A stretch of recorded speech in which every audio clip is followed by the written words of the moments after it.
comrade, iqiniso ekufuna silivume ukuthi ukhongolose unezinkinga. And le inkinga zikakhongolose comrade ezikhona zidale ukuthi ukhongolose aqale alahlekelwe ukwesekelwa abantu baseNingizimu Afrika. Comrade, abantu abayizondi ANC bayithanda, kodwa indlela esiyiphethe ngayo thina, ikakhulukazi thina abaholi, indlela esilwa ngayo, abantu balahlekelwe ithemba kukhongolose ngezenzo zethu lokuyiphatha kwethu.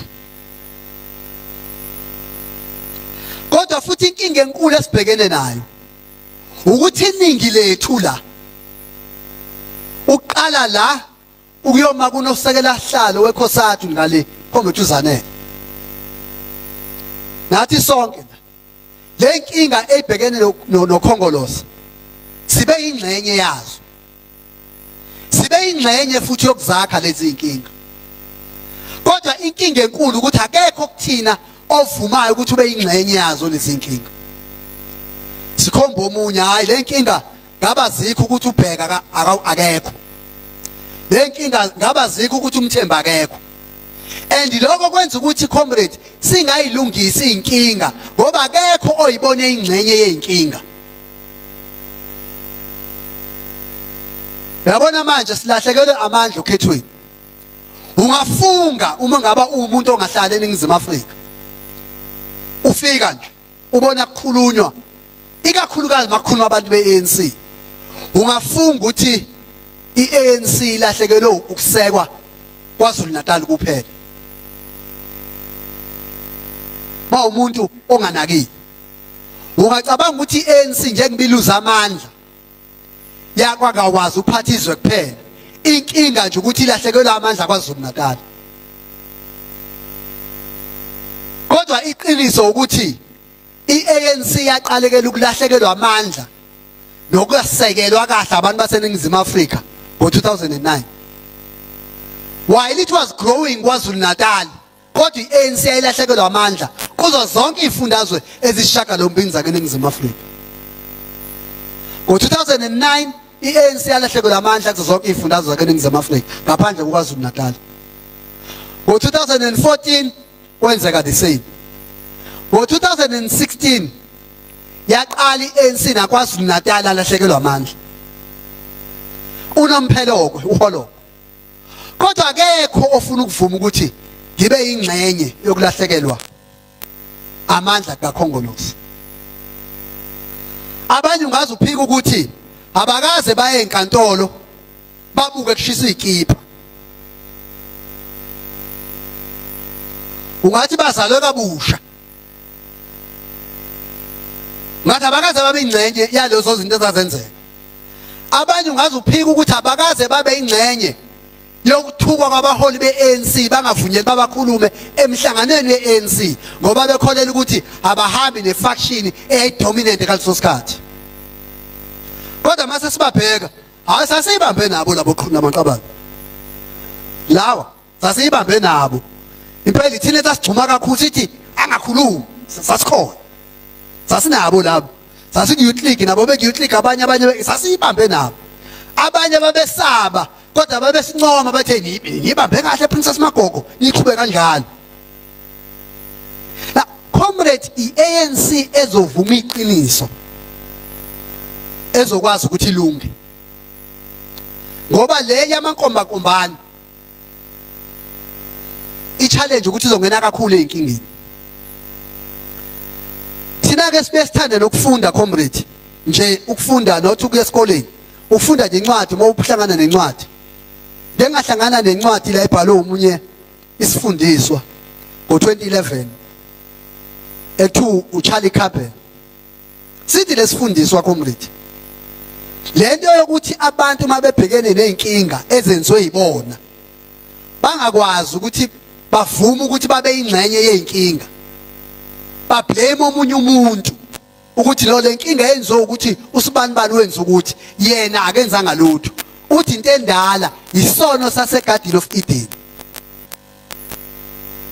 uthi uNkulunkulu wenza abantu bababili wababeka eGarden of Eden comrade wabaqamba wathi uAdam lo wathi uEva lo wabashayela umthetho eGarden of Eden mase sebephule umthetho kaNkulunkulu uNkulunkulu esefika esethi Adam kuphi na uphuleleni umthetho wami wathi uAdam hayi inkosi akumina ngilutho lo nkosikazi onginikela uEva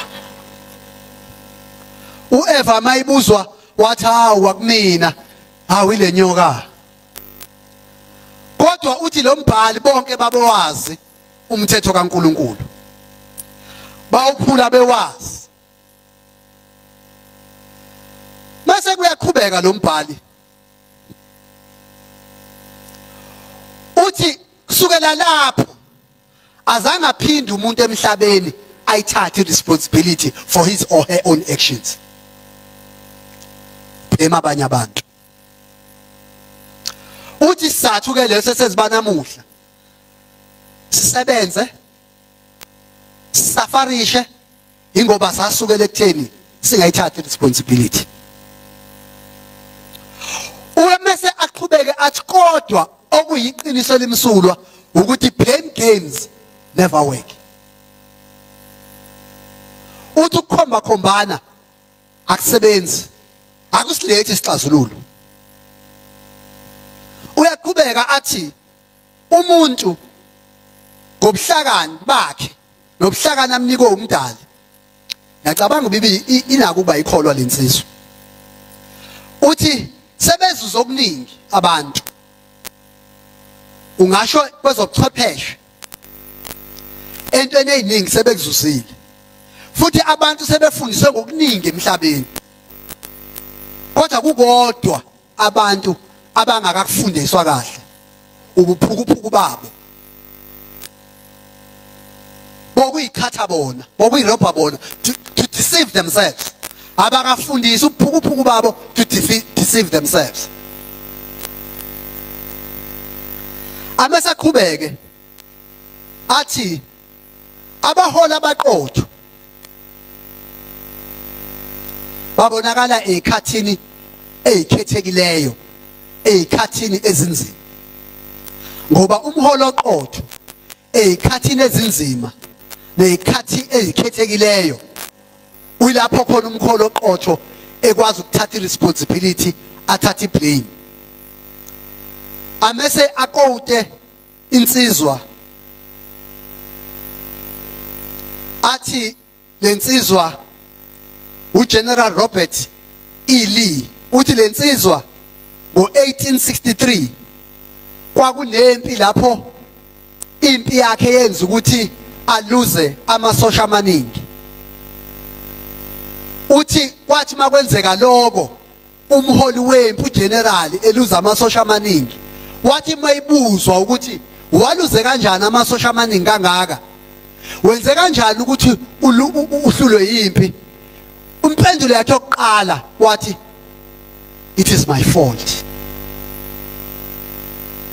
it is my fault zangathi no they didn't pray no they were fools no I suspect they ate sample before they go to war no they didn't listen my instructions he said it is all my fault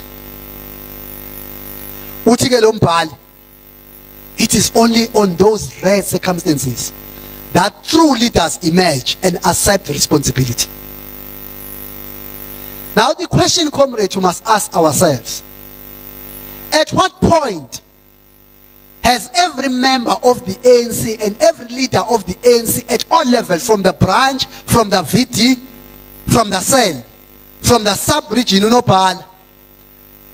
from the region, from the PEC, from national, will accept that the loss of the ANC is all our fault? Because we all have contributed to it. Because it is only then that, comrade, so iguqula le Khongolose abe yilento ekufanele abe yona. Ithini ke, comrade, ifault yokuqala esibhekene nayo esibe icontributile kuyo sonke ukuthi ukhongolose emayifonishwa comrade ngo-1912 abasunguli be-African National Congress bathi comrade i-ANC into ebanga ukuthi ihlulwe ukuthi abantu bakeNingizimu Afrika ama-Afrika kakhulukazi ayelwa based on tribal lines. As a result yokuhlukana kwaba-Afrika ewodwa kwenza ukuthi ama-colonizers noba ayemancane amadlagusha abe ne-advantage. Ngoba uma ngabe sashaya amaXhosa athi abesuthu hayi basashayela nje amaXhosa labantu abanankinga nathi. Mabeceda ngamaXhosa beze basuthwini athi amaPedi hayi they are still with the Sothos. Why should we worry? Why should he enter the battle that is not ours? Until bazofika kwelakithi. Until ngo-1906 yempi kaBhambatha. Yilapho ke oseme babona ukuthi ukuhlukana kwethu njengabantu abamnyama kubuphukuphuku okuphindeneyo. Ngeke labantu bahlule mahlangene isinto eyodwa as one South African nation facing one common enemy. Now i-ANC if we are kuyo manje kwi-aims and objectives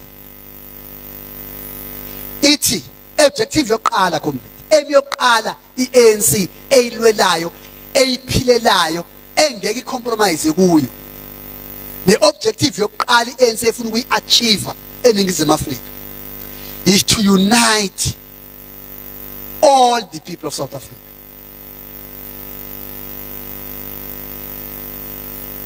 Africans in particular, for the complete liberation of the country from all forms of discrimination and national oppression. Now, umbuzo weComrade efuna sizibuze wona.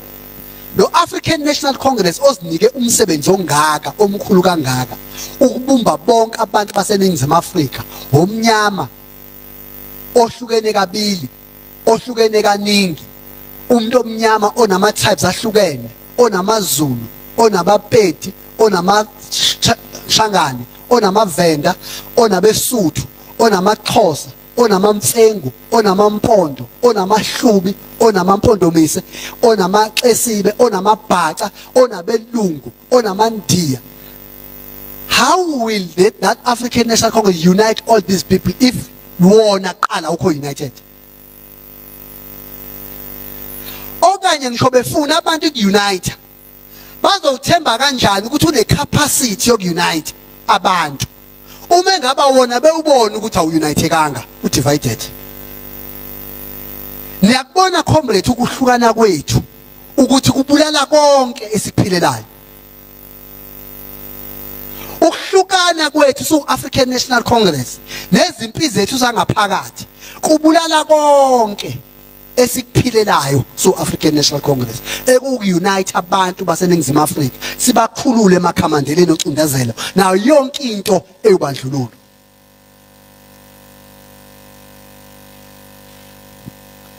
Because comrades, i-ANC was formed for unity. Angeke abantu abahamba eBloemfontein on 8 January 1912, which is 112 years ago, akekho la wayekhona kulomnyaka futhi akekho umkhulu wakhe ola umkhulu owayekhona. Ngiyadawuthi ukuthi ukhona nokhokho wayekhona, if bakhona ngeke bafike kodwa ishumini. Ukhokho wakhe ke manje ozala uyisemkhulu owayekhona ngo-1912, if bakhona bafika abaninganga kakhulu.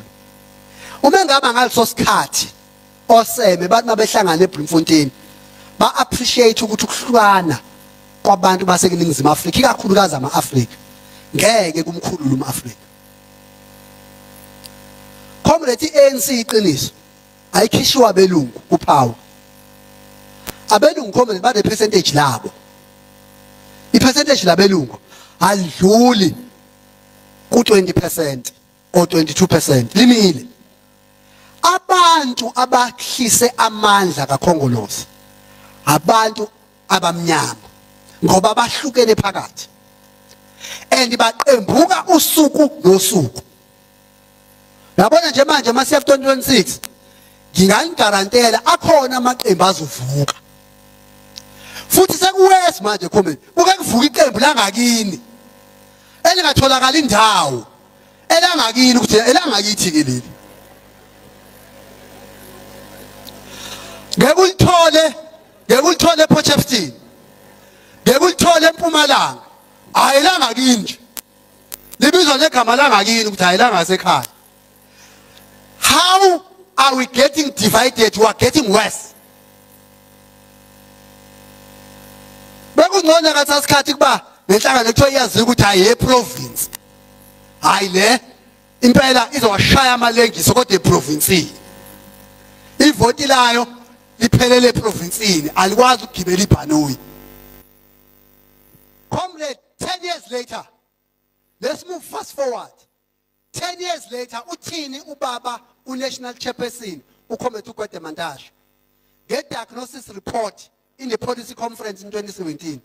Now, that is 10 years later of what Comrade Thabo Mbeki has said in 2007.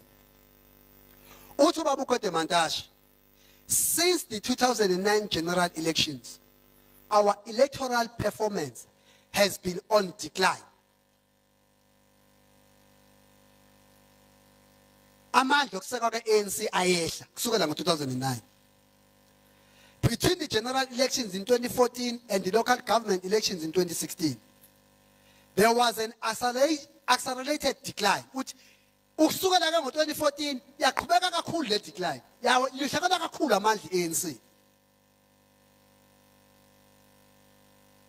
Uthi the intensify of infighting and factionalism disempowered the ANC to do an objective analysis of the protests that border of being a revolt against the government and the ANC. Uthi ukulwa kangaphakathi ne-factionalism ekwa-ANC kwenza i-ANC ingabi nawo amandla nomqondo ophelele wokuthi ubhekana nale nkinga ngendlela efanele ubhekane ngazo. Ngikanitshena-ke comrade, even namanje yabona manje besihamba comrade senza assessment size kabili ngiyakhumbula thina magaba sihlala kwi-PEC into yokuqala ubani ngeniqaphele ngisho statement zethu angantshela uMagebe uhlala ku-PEC asikaze nangelilodwa ilanga comrade kwi-PEC sithi siluza ama-elections ngoba unational wenze 1 2 3 sithi siluza ama-elections ngoba thina siyi-PEC sicabanga ukuthi fanele khona kwa abasikwenze kangcono ngoba angithi ama-elections abe ma-national elections kodwa there were 14 KZN, and in KZN you know who are the leaders in KZN is this PEC. Then the PEC ayikwazi ukugxeka i-VD ngoba leya VD i-responsibility yayo, i-branch i-responsibility yayo, i-region i-responsibility yayo in the entire province. Then futhi iqala igxekeze yona kuqala ukuthi because thina siyi-PEC who have lost elections, we must take responsibility for losing elections in KZN.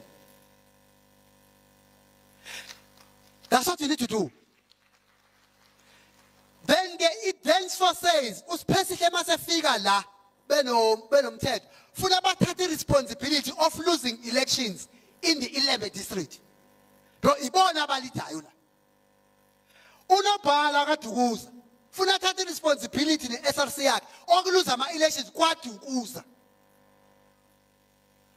Wena ke branch, wena branch, wena Thubelihle wase-Ward 10, thathe responsibility okuluza e-Ward 10. Ngoba to prove ukuthi lento engiyisho correct, akasukume kusukuma comrades ase-Ward 20, sukume ngenyawo, Ward 20. Ward 20 kwaDukuza. Yabona comrade, i-ANC comrade national ithole 40%. National. Meaning NEC lost the country for 40%.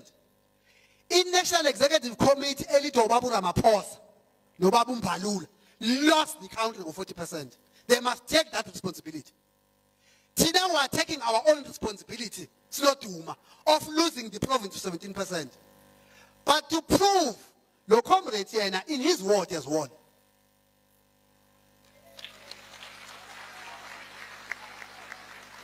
Now when I busy, Ramaphosa, Mbalula, Zibusbaga, the Lebens or Ramaphosa no Mbalula, he didn't hang what 20.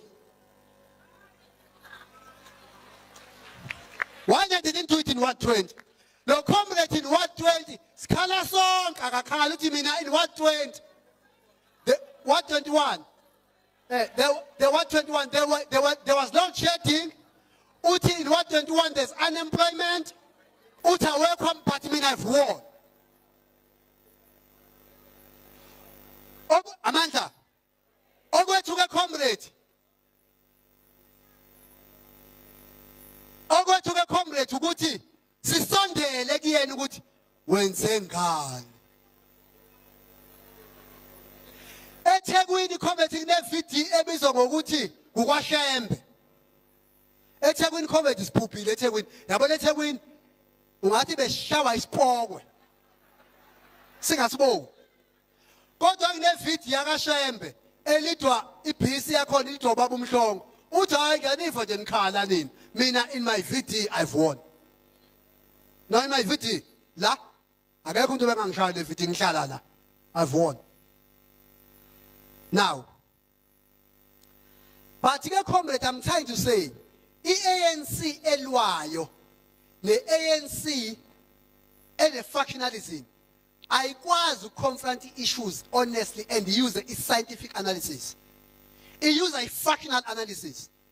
Because the factional analysis, EIC are to achieve its own wrong outcome. And the wrong outcome further kills the ANC. Utubabu Mantashe 2017, leaders and members of the ANC are generally negative about their own organization. Abekho abantu abathuka iANC njengabantu beANC Facebook.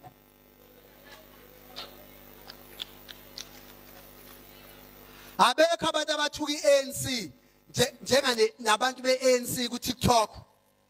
Mawufuna ukubona abantu aba-excela ekuthukeni iANC, abe-ANC.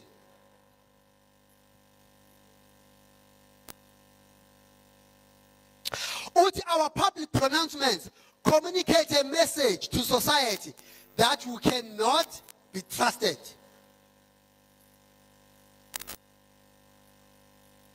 But the ANC is a rule-based organization. Its membership is expected to comply with the rules in the form of values, traditions, directives, or decisions of structures of the organization. When members defy these, it becomes a free-for-all, with everyone acting at will, and anarchy and chaos reign.